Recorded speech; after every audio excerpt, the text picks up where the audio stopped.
Hello everyone, magandang oras sa ating lahat. Welcome to my videos. Maraming salamat sa panonood at lalo na sa mga nag-subscribe. Thank you guys. At kung bago ka pa lang dito sa aking videos, huwag kalimutan mag-like, comment, share, and subscribe para updated ka sa aking mga bagong upload ng mga videos na mayroong mga gandang kasaysayan at halaga tungkol sa ating mga barya. Guys, ito yung tin layer ng Italy. So bago tayo magpunta guys doon sa ating selling online, tapusin muna natin kanya mga impormasyon tungkol dito guys sa baryang ito guys ng Italy para malaman din natin ang tungkol dito. Due to the lira's low value after the war, economic calculation and price displays became unwieldy because of the large number of zeros. As early as the 1950s, suggestions were made to redenominate the liras, but no serious effort were made at the time.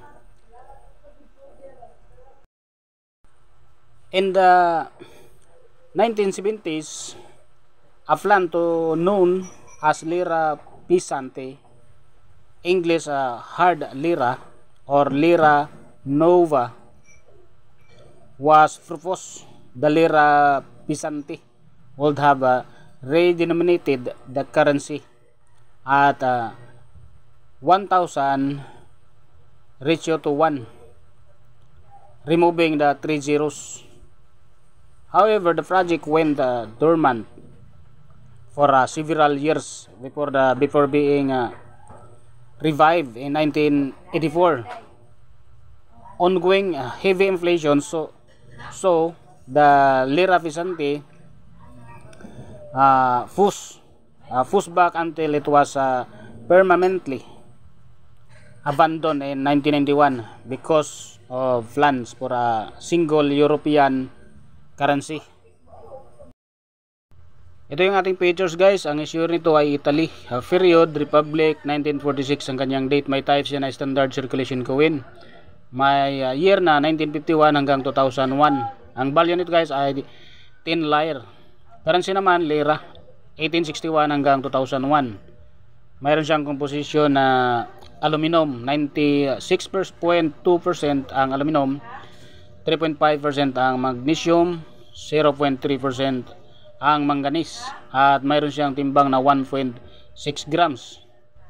At ang kanyang diameter naman ay 23.25 mm.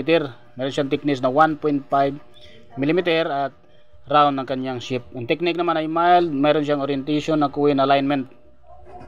At na-demonetize na ito guys noong February 28, 2002. Mayroon siyang number na A number 728 at mayroon siyang reference number na KM number 93 at show number 93.